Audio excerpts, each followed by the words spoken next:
nous demande de partir pour faire place aux Ukrainiens. C'est une sorte de discrimination. On peut même dire que c'est du racisme. Ils considèrent nous ne sommes pas des personnes, nous sommes des animaux.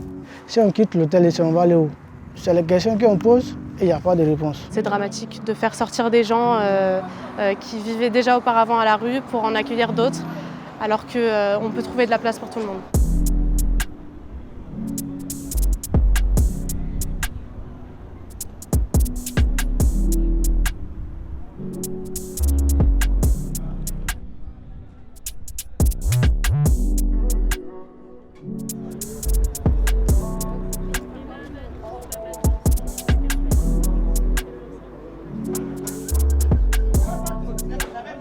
Ces jeunes-là ont été convoqués par les travailleurs sociaux de l'hôtel et on leur a remis un papier de fin de prise en charge.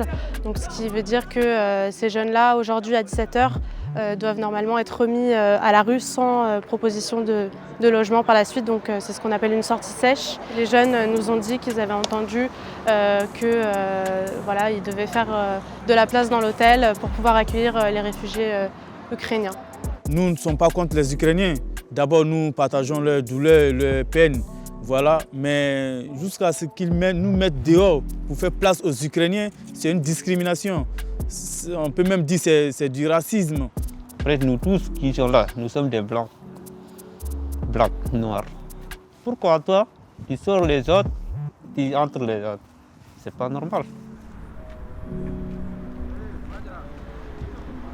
Face à ça, je me sens un peu perturbé. Dans ce 2 temps-ci, je n'ai pas de morale, je n'ai pas du tout de morale. Ils n'arrivent pas à dormir parce qu'ils ont toujours la crainte du lendemain d'être expulsés sauvagement sans proposition de logement derrière. Donc c'est une situation qui est très stressante pour eux. Si on quitte l'hôtel, on sera obligé de reprendre tout à zéro. On va rejoindre la rue, on va aller dormir sous les tentes. Ça me révolte. J'ai quitté la Côte d'Ivoire depuis janvier 2020. J'ai rejoint le Mali. Et après le Mali, 2 jours de trajet, je suis arrivé en Algérie. Et après le désert, je suis en Libye. Et de là-bas, j'ai été incarcéré, j'ai été maltraité, j'ai été emprisonné pendant 1 mois. Et par la suite, je me suis enfui. Encore le Maroc, j'ai transféré la Méditerranée pour venir en Espagne. On est très mal fatigué dans la mer. Oui, c'est trop difficile même. Dormir aussi dans les forêts, des bords de la route, voilà. Plus que quand on arrive dans un pays, s'il n'y a personne pour nous accueillir, il faut qu'on arrive à se démerder là où on peut dormir quelque temps et après on continue la route. Quand je suis venu en France, c'était difficile. Au commencement, je dormais dans le petit parc à Bercy. L'Europe, c'est pas facile, hein? Moi, me voici en Europe, en France, précisément en France. Regardez. Regardez où je suis couché. Dans une tente, regardez. À Bercy, pour dormir là-bas, c'est pas facile. Il y a beaucoup de désordre. La nuit, tu ne dors pas. Tu ne manges pas bien, tu ne laves pas. Même pour aller à la toilette, c'est un problème. C'est trop difficile. Si tu es direct là-bas, tu vas devenir fou. Oui, j'ai fait là-bas 1 mois.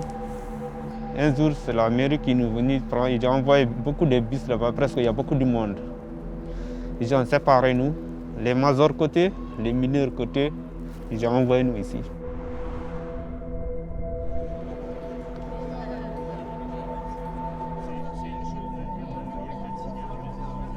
Peut-être que la semaine prochaine, les jeunes vont être convoqués à nouveau pour recevoir un papier, encore une notification de fin de prise en charge. Donc on n'est pas du tout assuré que ça ne se reproduise pas dans quelques jours.